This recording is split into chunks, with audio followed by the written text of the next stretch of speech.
edition of the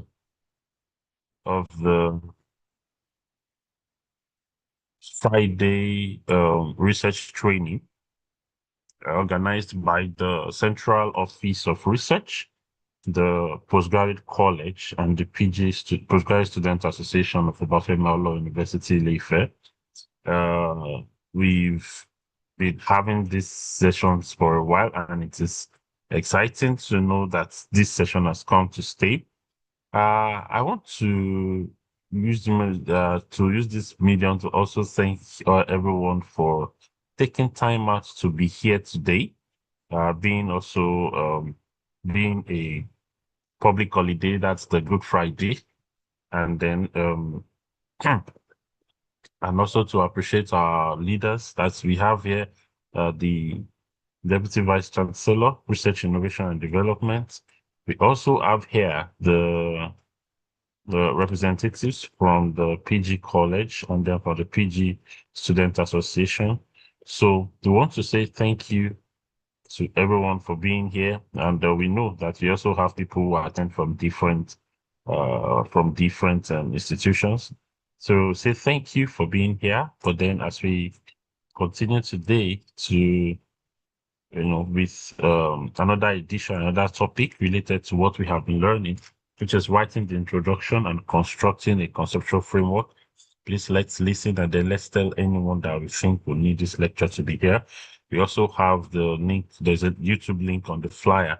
So for those who may not be able to get into the Zoom, they can please use the YouTube link. To introduce the speaker once again and then to lead us on to declare the session open, I want to invite the Deputy Vice Chancellor, Professor Akinyemi, to do that. Thank you very much. Professor. Thank you so much, Dimeji. Good morning, all. And let me again, like we did last week, also appreciate particularly our Christian brothers and sisters who today, it's a public holiday, but we have chosen also to, listen to this morning's workshop. So thanks so much all for joining. And let me use that also to wish all of us happy Easter celebration. Again, this morning we are privileged to have the speaker who has handled this for the last, this will be the third session now that she is doing for us, helping us to look through the issues around introduction. For to some of us, I know this is not new, but even for me, I learn new things every day. And Professor Fumiola Olorun is somebody I respect so much, and not just me, as I've mentioned.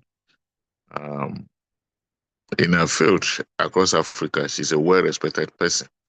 We're having a meeting sometimes 4 days ago in Kenya, and I was invited to come in June, and I was trying to tell her, I don't know if I'll be available, but I said, there's a better person I wish to recommend. He said, who? And I said, Professor Fumiola Olorun. I just wanted to be, discussing who she is. And about 2 people in the meeting said, oh, we know Fumi, we know Fumi. Oh, she's a great person. Oh, I can't even worry if you can't come, just let her come. So that's the type of respect we have for her. So we are privileged to listen to her. And I also want to say, because after today, other people will likely come on board. For those of you who wants to have some serious discussions with her, after this lecture, please let us know. She's also a great mentor. She's mentored a lot of people. So we're also using this to really raise a lot of strong people who will be very strong in research methodology, a critical mass, that we drive our universities, not just IFE, but across other universities, because deliberately I send this to other vice chancellors from other universities to share, so that some of the students join. So we respect those also who join from other universities. This is not an IFE stuff, we are just hosting it. And it's also that the area of people we are using are not just IFE-based, because academic is not a localized thing.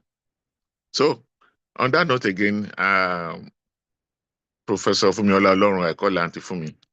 Thank you so much for all you do. And again, just for me to say that the floor is open, because already 5 minutes past it, for you again to take us through this morning's coffee. Thanks. So you have the floor, ma. Thank you very much, Professor Akinyemi, the Deputy Vice Chancellor.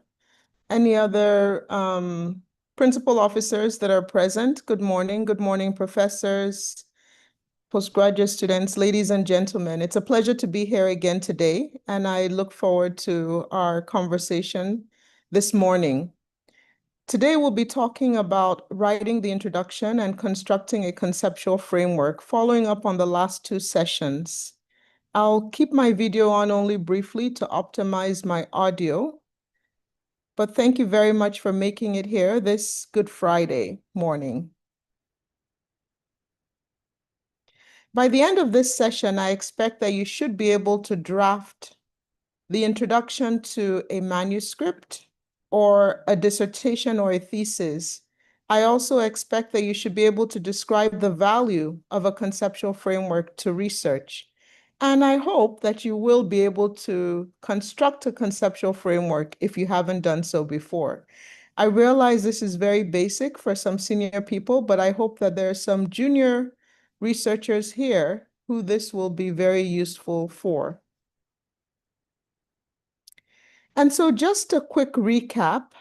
For those of you who have attended the previous two sessions, this is a recap. And for those who have not, it sets the foundation for what we'll be talking about today. Usually, good research starts with identifying a researchable problem. And when I say a researchable problem, I'm referring to a problem that reflects a knowledge gap. We talked about other kinds of gaps as well, but for me, a knowledge gap is at the core of all gaps. There's something we don't know that the research is supposed to elucidate. A researchable problem must be relevant to your research, to your practice, or to policy in your field. A researchable problem is one where you can collect primary data or that you have access to secondary data. It's not too general, it's not too abstract, and it's manageable. This picture is just to remind us that when we do research, we should do it as a group. Talk to other people, find out their ideas, bounce your ideas on your colleagues and friends, and use that as a learning opportunity, even in social settings. And this is advice for the postgraduate students in particular, and perhaps junior researchers. So we'll start with writing the introduction.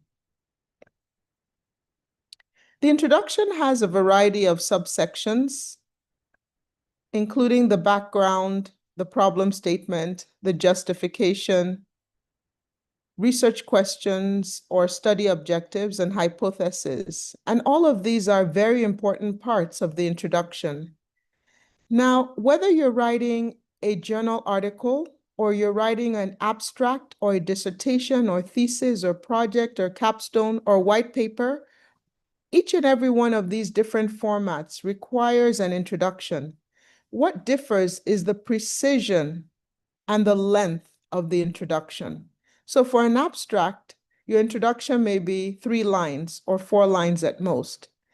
For a journal article, it could be a page or half a page, or even less. For a dissertation or thesis or project or capstone or white paper, it would be multiple pages. So the introduction is important to each of these formats. It's just the length of the document that you spend on the introduction would vary.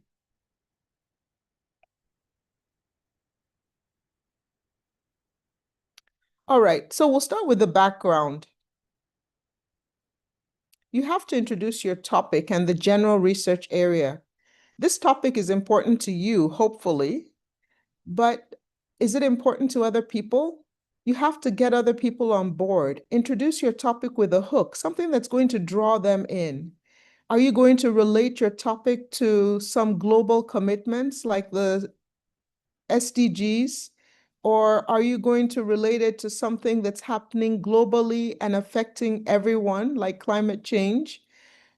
Relate it to something that the average reader would be able to identify with, and it will draw them in. They'll want to read beyond the first few sentences, read your entire paper. So why is it important? Start with that. And then you can summarize the existing body of literature. So it will be like a mini literature review if you're writing a journal article, as opposed to your dissertation or thesis or master's project or capstone. When you're writing your mini literature review or the rest of your background, it's recommended that you use a funnel approach. Move from the very broad to the more narrow. What is it about the issue that your paper or your dissertation talks about that is of global significance? How is it of significance to high and middle to high income countries, and then to low and middle income countries, and then to Nigeria? And if you're studying something in Ilefe, then to Ilefe, bring it home, but start from something very broad and then narrow it down, all related to the topic and to your research questions. And so if you're able to use this funnel approach, then you can then have a natural segue, a natural transition into the problem that your work is addressing. As part of the background, you should be able to answer the questions I have on the screen. What is known about the topic? What do we already know based on the existing body of literature? Where are the gaps? And what part of the gap that you have identified are you going to fill in this particular study? If your study is addressing limitations to earlier work, then you can summarize the earlier work and where the limitations are and the part that you intend to address. What are you contributing to knowledge? All of this information should be in the background. And then this should naturally link to your problem statement. State the problem in very clear terms. We had talked about this before. You should be able to state your problem in 1 to 2 sentences within the first paragraph of your problem statement. What is the problem that you're addressing? If you truly understand it, you should be able to summarize it. And then the rest of your problem statement, especially for your dissertation, or your thesis or your master's project, the rest of your problem statement would then be providing context for the problem. What's the size of the problem? Who does it affect? When does it affect them? Why does it affect them? Where is it a problem? All of these questions should be answered in your problem statement. If it's a journal article, most likely you'll only have the 1 to 2 statements to state the problem. But if it's a full dissertation or thesis, then you can go to town with respect to the details of the context of the problem. But you must always separate the problem itself from the context, because it needs to be very clear within the first paragraph what the problem is so that your reader can flow with you. And after the problem statement, you need to justify your research. Why are you doing it? You have to answer the so what question. Why are you spending your time? Why are you spending your resources to investigate this problem? And why now? Why not 5 years ago? Why not 5 years in the future? What difference will solving this problem make? How will you improve your field and how will you improve the world? So justify your research. And then this should naturally link to your research questions. Having provided a background, having stated the problem and the context of the problem, having justified your research, then you can state your research questions or study objectives. If it's a dissertation or thesis, you're likely to be doing both. If it's a journal article, it's likely that you are stating either the research questions or the study objectives. We had talked about the fact that they're literally mirror images, they're aligned. So in a journal article where you don't have much space, you're likely to be stating one or the other rather than both. Also, make sure that your objectives are SMART. We had talked about this before, and the fact that even though we want them to be SMART, perhaps not all 5 criteria apply to every single objective. But try to make sure that your objectives are specific, they're measurable, they're achievable, they're relevant, and they're time-bound as applicable. And then you go to your hypothesis. In a journal article, many people or many journal articles that I have read actually do not state a hypothesis, but it's ideal to have this at the very beginning of your research and ideal to state it as well. My personal preference is that you state your hypothesis based on what you expect to find in your study. So this is something you would have determined before you go to the field, not while you're doing your analysis. You should have your hypothesis available at the point of working on your proposal. So an example is watching daily TikTok videos about kidnapping stories will increase the blood pressure of middle-aged Nigerian men and women.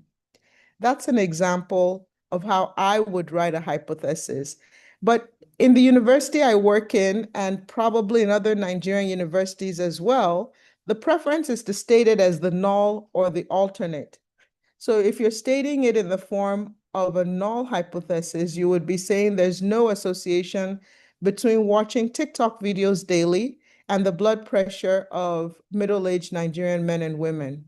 Or if you're stating it in the format of the alternate hypothesis, you'd be saying that there is an association between watching TikTok videos daily and the blood pressure of middle-aged Nigerian men and women. Now, the reason I prefer to do it slightly differently is the first example I gave you shows you the direction. Up front, you know what I had expected to find. Even if I find there's no association at the end of the day, I would be able to say this was my hypothesis, but I was surprised to find out that indeed there was no association. But I've shown you the direction. I expect an increase in blood pressure, not a decrease. So that's the difference between the first example and the other two examples. The first one shows the direction that you expect to see the change. And if applicable, there's some additional information you may include in your introduction. If, for instance, you're not using the typical introduction methods, results, discussion approach for your paper, you may need to provide a layout for your paper. Describe how you're going to walk the reader through your paper within the introduction. So you could say something like, this paper first does this, then it does this, next the paper does this, and finally the paper does this.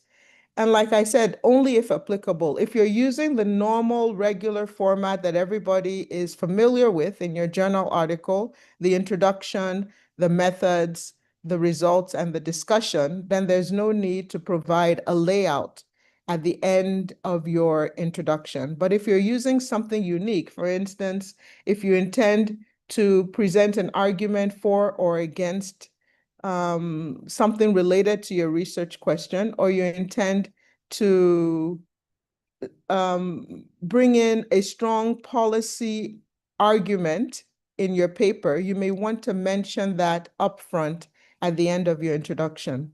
But this is only if applicable. A few tips before we move on. I'd like to spend most of the time on the conceptual framework, since this is something my students struggle with, and I think other students may as well. So to wrap up our discussion on the introduction, a few tips. First of all, please carefully proofread your work before you share. Before you share with your supervisor or advisor, before you share with your colleagues for critical feedback, before you submit your journal article to some journal for potential publication, please carefully proofread your work. And there's so many tools that are available now to help to make sure that you're putting your best foot forward. These days of artificial intelligence, you can responsibly use artificial intelligence. Grammarly helps you to reconstruct your sentences and helps you catch some grammatical errors. There's Jenny AI paraphrasing tool that helps you paraphrase your work. There's Claude that serves like a sparring partner that you can use to help you think through concepts. I recommend that when you use these, you don't copy and paste, because there's software now that will tell you what proportion of the work is likely to be generated by AI. But these tools can help you improve the quality of your work if you use them responsibly. And then, of course, I strongly recommend that you use a referencing software. There are free ones like Mendeley, like Zotero, but EndNote requires a subscription. So if you do not know how to use referencing software as a postgraduate student, please learn how to use it. It will make your work so much easier, save you hours and hours of time rather than trying to do your referencing manually. And with a simple click, you can move from one referencing style like Vancouver to another like Harvard. And so please make sure you invest in yourself. If you do not already know how to use a referencing software, please ensure you learn how to do one. And there's so many to use one. There's so many YouTube videos that can support that process. So that in a nutshell is your introduction. And I'd like to move on to talking about conceptual frameworks. A conceptual framework is like a roadmap. It's a research roadmap, like your GPS. It gives you direction for your research. It's like the blueprint for a house. It's so basic and so important and so useful. And so I really want to spend a little more time talking about conceptual frameworks. It's usually depicted as a diagram or a figure, and it helps you to understand how your key concepts are related to one another and how they're related to the existing body of literature. And so how is your dependent variable related to all the independent variables in your study? And how are the independent variables in your study related to one another? And then how do these fit into the larger body of literature? That's what your conceptual framework tells you. It can be used as a guide when you're working on your data analysis plan. It is also very useful when you're thinking through model building. How are you going to do your multivariable analysis? Which variables will come in, which variables will not? Many people just say any variable that is statistically significant at the bivariate level will go into their multivariable models, but I don't think that that's the best approach. If you have a conceptual framework, go back to it. Which variables did you conceptualize will be associated with your dependent variable? Even if they're not significant at the bivariate level, if you had conceptualized that they would be associated, then they should be part of your model building. And so that's another place where conceptual frameworks come in. And then when you're writing your discussion, conceptual frameworks can be a time saver and a life saver. I tell my students that when they're working on their conceptual frameworks, they should think about all of the arrows that they're putting in. And with every arrow, they should put numbers on top of the arrow that show the papers that depict the association that the arrow is showing. So if you put an arrow, arrows generally show some kind of causal relationship. So if you put an arrow from A to B, and I'll walk through this a little bit more soon, then you need to put numbers on that arrow that show papers, that reflect papers that talk about that relationship. So if you say there's a relationship between household decision making and modern contraceptive use, one article there would be Olaolorun and Hendon 2014. You put that there. And then you look for other articles that talk about the same relationship, put the number there, number 2, number 3, number 4. And then you have a separate sheet of paper that tells you what number 1 is, number 2 is, number 3 is, number 4 is, because it would be too clumsy to put all of that within the conceptual framework. So this is a draft for yourself, not a draft to share, because when you're writing your discussion, you then go back to that draft that has the numbers. And without wasting time, you know the articles to look for that talked about the relationship that you're writing about. So it's a time saver and it makes your work very efficient. When should you start working on your conceptual framework? I strongly recommend that you do this when you're doing your literature review, because your conceptual framework is basically a pictorial representation of all the relationships that you have identified while doing your literature review. So the best time to work on it is when you're doing your literature review. Look at those relationships and document them on a piece of paper, or you can use a software package for that as well. And then the question is, do you adopt an existing framework, or do you adapt an existing framework, or do you draw your own from the scratch? If in reviewing literature, you find a framework that is aligned with your research questions, that is sufficient for you to use, then you can just adopt it. You don't have to reinvent the wheel.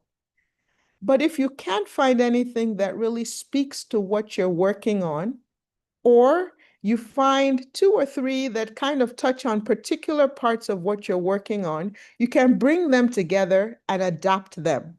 So you'd be adapting parts of them into your own framework.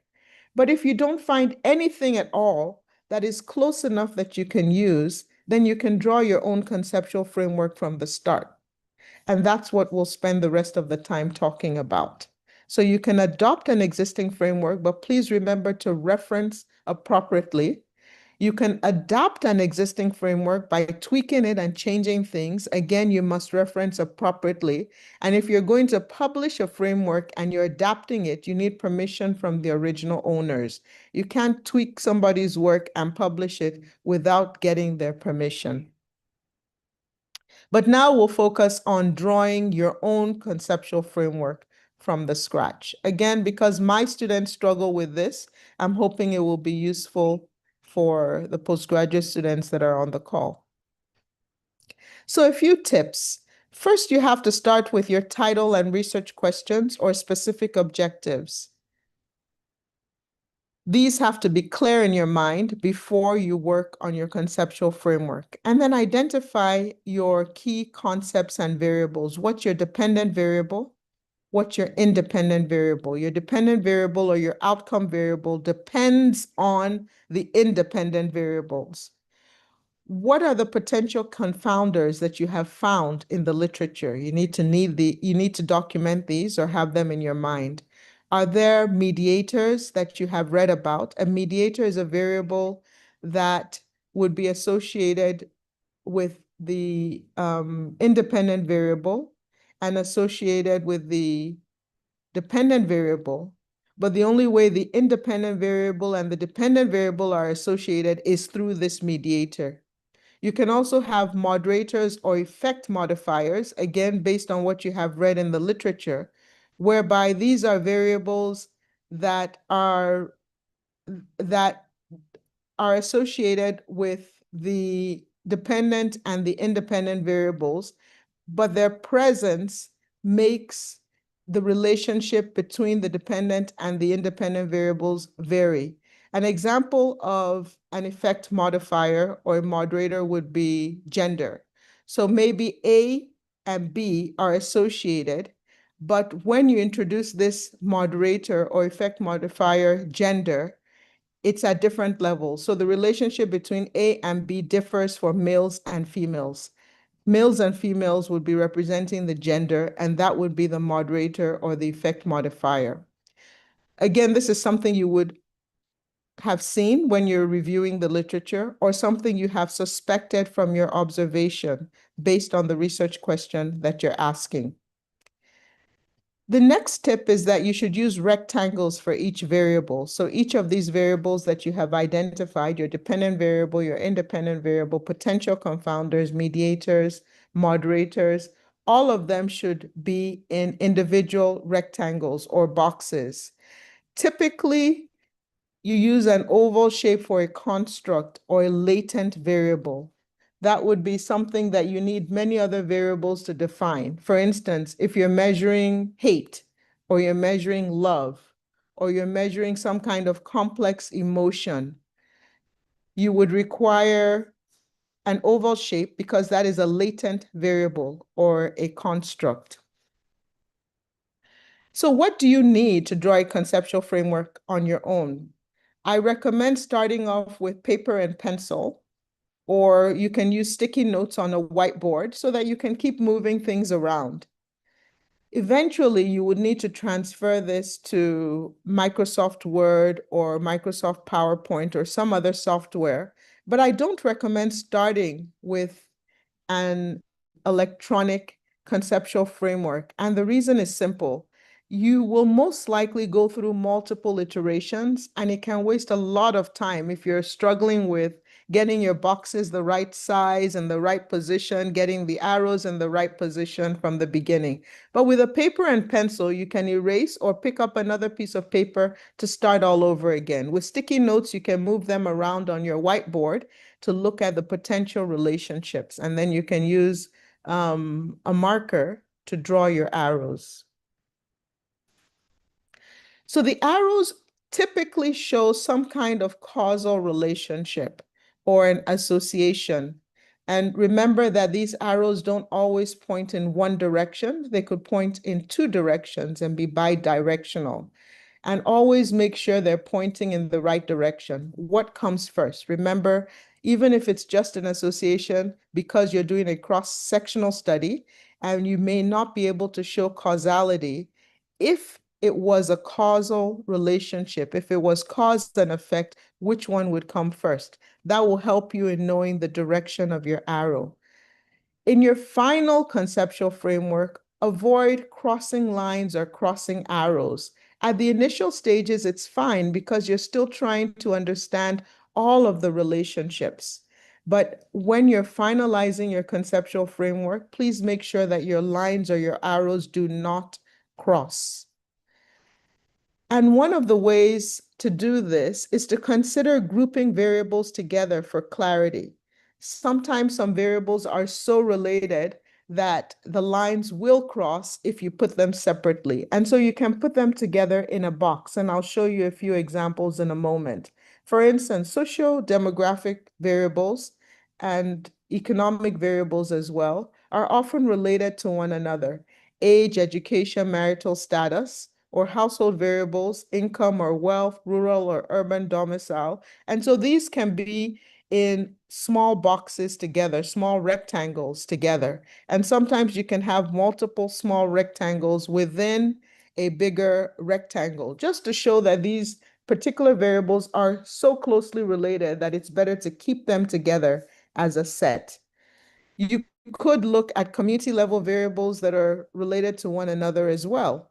And there's some examples on the screen. Now, where do you put your finalized conceptual framework in your work? In journal articles, most people do not publish their conceptual framework. Some people put them as supplementary files as part of the supplementary materials that they submit. And some people just mention that they worked with a conceptual framework, but most of the time it's not even mentioned, but it's assumed that it was a tool that was used in the process of the research. For your dissertation or thesis or master's project or capstone, you would most likely place it in chapter 1 or 2. I am more familiar with putting it in chapter 2 at the end of the literature review. And usually there would be a paragraph or 2, or maybe even 3, that would describe the conceptual framework, that will basically walk your reader through what you have depicted in that figure. I've said it before, I'll say it again. A conceptual framework requires multiple iterations. You don't sit down and expect that in 20 minutes you'll have your conceptual framework done and dusted. You may have a draft in 20 minutes if you already have a very good understanding of the literature, but you'll need to iterate. You need to go back, improve on it. And I strongly recommend that you give other people to look and provide feedback so that you can continue to make it better. Now, a conceptual framework versus an analytical framework. I've been talking about conceptual frameworks, but I've also been implying that they include analytical frameworks. So a conceptual framework shows you in a diagram usually what the body of literature says related to your research and where your research fits in. But an analytical framework is a subset of a conceptual framework because it then shows the particular variables in your analysis. What I will see if I jump to your results your results section and look at your tables. That's what the analytical framework depicts. It shows the particular variables that are included in your analysis. But the conceptual framework is larger because it includes variables that are not in your analysis, but are related to variables in your analysis. And then do you draw one or two frameworks? You can draw a conceptual framework separate from an analytical framework, or you can put your analytical framework within your conceptual framework and then try to delineate between the two by using colors for particular variables or using bold font for the variables in your analytical framework, or underlining the variables in your analytical framework so that anybody who looks at the conceptual framework can quickly understand that this includes the variables in your analysis as well as the variables that are not in your analysis, because the variables in your analysis would be depicted in a particular way: underline, bold, different colors, whatever, and then include at the bottom a note, like a footnote, to help your reader understand why some variables are in bold or underlined or in particular colors. So now we'll walk through a few examples. So this first paper is about the Japa syndrome and migration of Nigerians to the UK, an empirical analysis by Okunade and Awosusi. And just to give you a little information so that you can understand their conceptual framework, they said the study approached the Japa syndrome in the context of the recent exodus of Nigerians into the United Kingdom.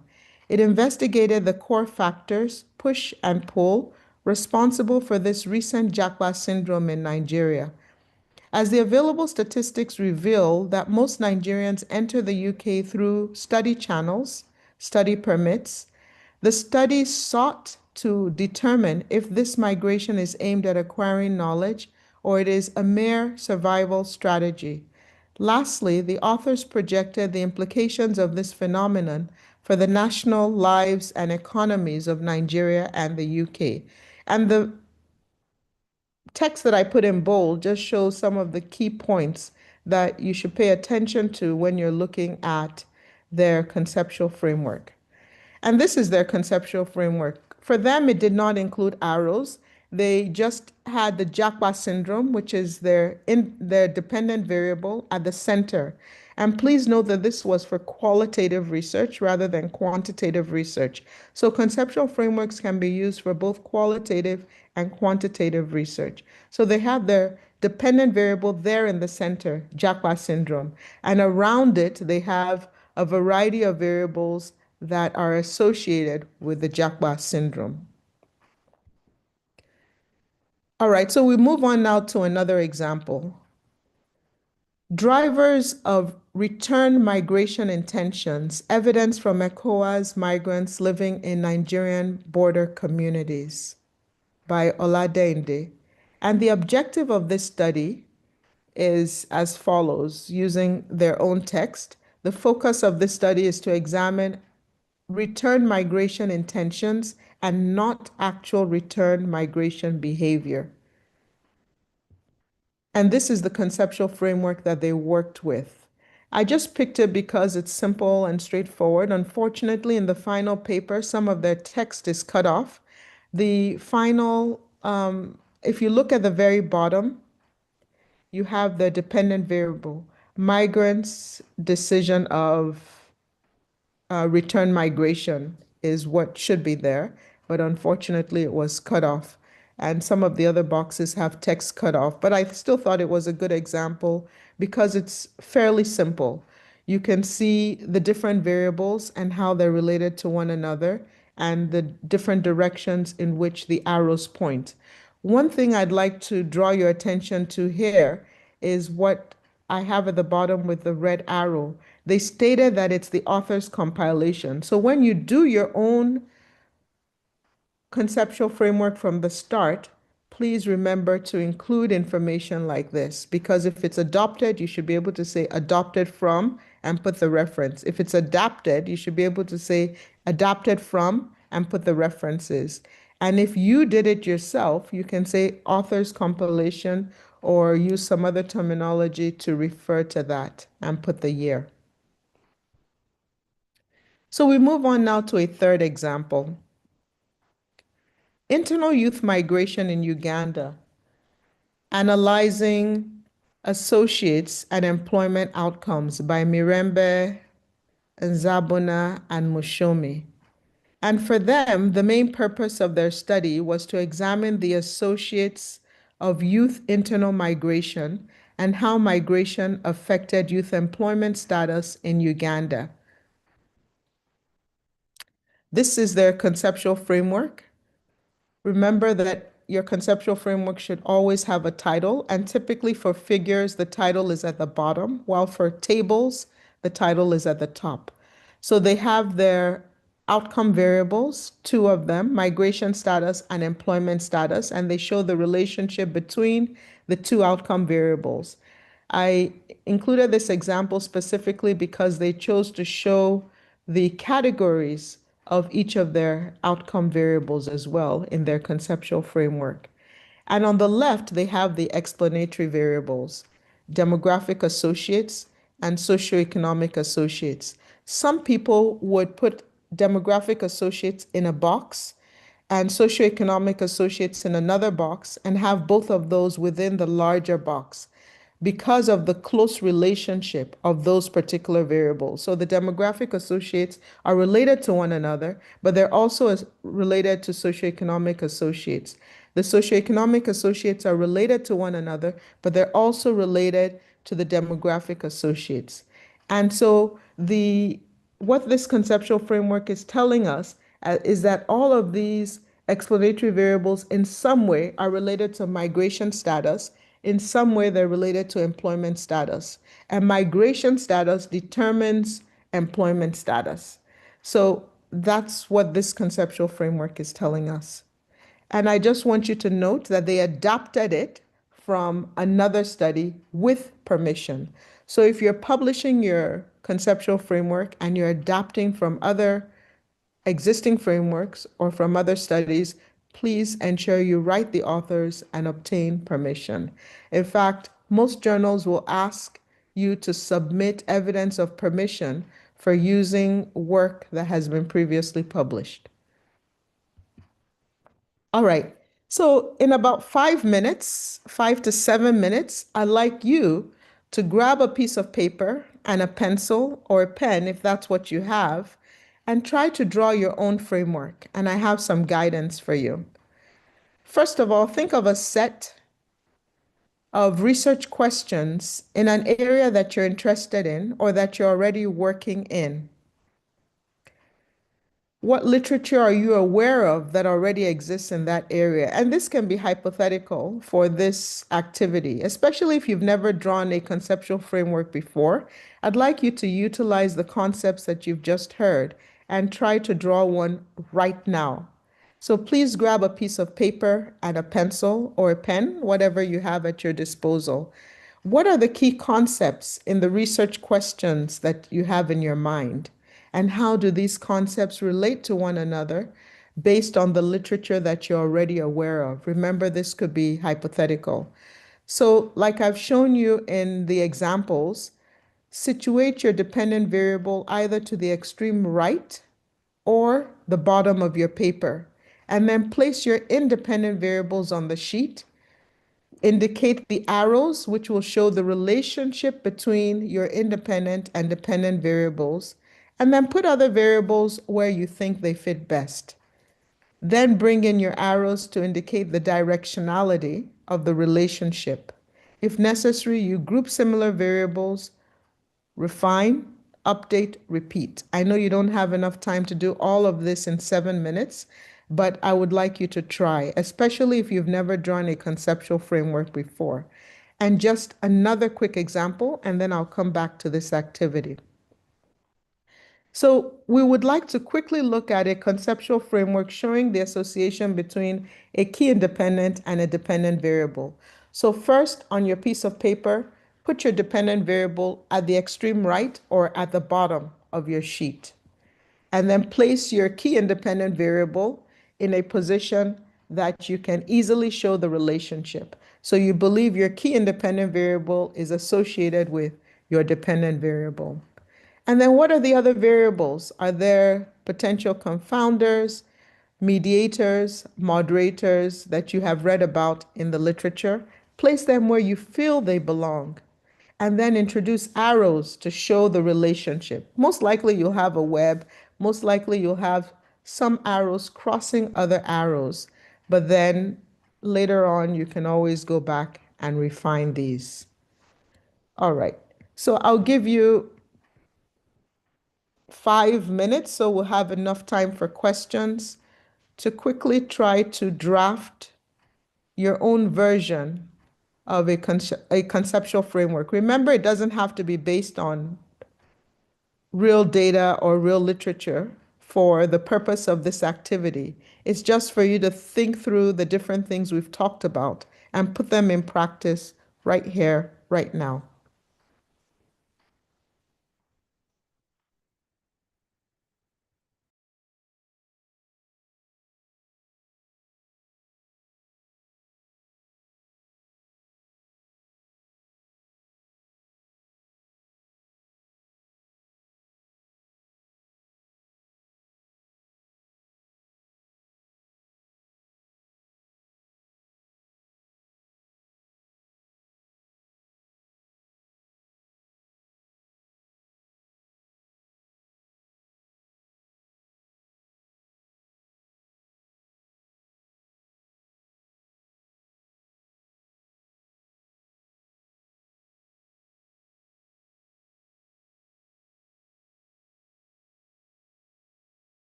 Thank you, Ma. How many more minutes do they have?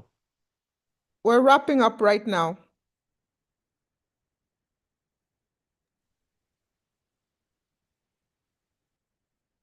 All right, so I just wanted to give you an opportunity to think through the different concepts that we've talked about, especially for those who have not drawn a conceptual framework before, who have never constructed one. I hope that this has been very helpful for you. And just to note that after you are happy with your conceptual framework and your introduction, the next thing you would be doing is working on your methods, thinking about potential limitations and how you intend to address them. Then if it's a proposal, which this is often the beginning of your research, you'd finalize it and get ethical approval if it's human subjects research. So thank you very much for your kind attention, and I'm now open to questions. Thank you very much, Ma, for these very, very practical session. Thank you so much for, of course, it's we are getting used to it. Thank you so much, Ma. This is really practical and helpful. Okay. So this is the time to ask questions. We have about 8 minutes left on the clock. If you have any question, you can use the raise hand icon, and then you would be invited to speak. But then, while we wait for responses, I would want to invite the Professor Akemi, the Deputy Vice Chancellor, for his reaction. After that, I would invite the Vice President of the PG Student Association for her reaction also, and then we may close. But then that is if we don't have any question. Professor. No, please let the pages go first. I will do the final stuff. Oh, all right. Thank you, sir. So I would like to invite Adeola, the Vice President of the PG Student Association, for her reaction, and then before inviting the DVC. So please, you can unmute. Please use the raise hand icon so that I can identify you. I see an Adeola. I want to be sure you're the one. Oh, good. There's a question in the chat while we try to sort that. The question, Ma, is that can we have more than one hypothesis, as in null and an alternative hypothesis in a research study? Yes, you can definitely have more than one hypothesis, but it should be in only one direction. You can't, that's, so many people write both the null and the alternate hypothesis. It should be either or. You cannot at the same time say you expect there will be an association and also say that you expect there will be no association. So you either write in the null or you write in the alternate, or you write the way I had suggested that shows the direction in which you expect the association to go. You can have 3 or 4, usually not more than that, but you can have more than one hypothesis for sure. All right. Thank you, Ma. I think yes. So Adiola, over to you. Thank you, sir. Thank you, Ma. I want to say a big thank you to our speaker, our mommy, Dr. Fumilola Olaolorin, for the privilege and the time being given to us, and to share this educative talk with us this morning, Ma. And we thank you for giving us your time.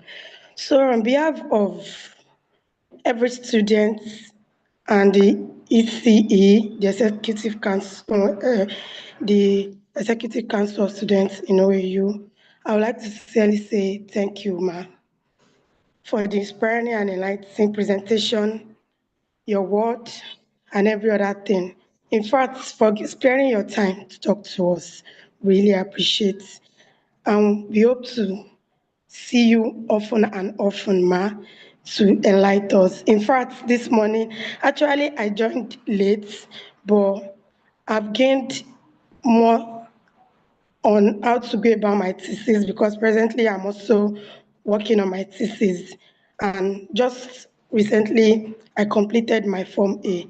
And part of what has been giving me problems on how to move further, go about it with this educative talk this morning, I've been able to gain more. And in fact, to be honest, I was thinking of giving out my form, my chapter 2 out for someone to just help out and every other thing. But with this, I'll be able to sit down, do it on my own, and for my supervisor to be able to correct. And from there, things will move forward. So, Ma, I want to say a big thank you for honoring our invite.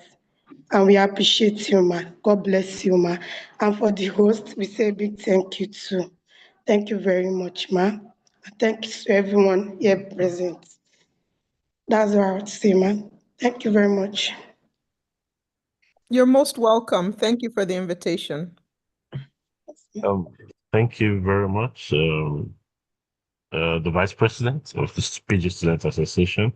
And then I think I want to invite the Deputy Vice Chancellor for his remarks before we close. All right. Professor. Yeah, thank you so much, Dimitri. And my sister, thanks always. God bless. We appreciate you. We appreciate you a lot. Thanks so much, man. As usual, for me, my 2 cubes of sugar for the coffee. Number one is what the speaker mentioned about you before you share your work. Try to go through it. And even that with the aid of artificial intelligence, etc., you can maximize that. Don't be in a hurry, to share your work because it speaks volume of your level of preparedness, in doing that. Again, the second thing I learned is about when you are writing, you must have a pattern. And what she has described to us today is that you want to show, the funnel down approach, when you write your introduction. So those 2 things for me, I think, are what I want to emphasize. Don't be in a hurry to share. Make sure that you read through, you proofread, you see the logic in what the argument. Don't copy and paste. Show that you are really prepared for the work. And that when you are writing, just show that pattern to communicate from the global perspective to what's happening either in Africa, then to Nigeria, then we are bringing it to your village, those kind of pattern. So develop a very good pattern of writing. But beyond that, again, is to say that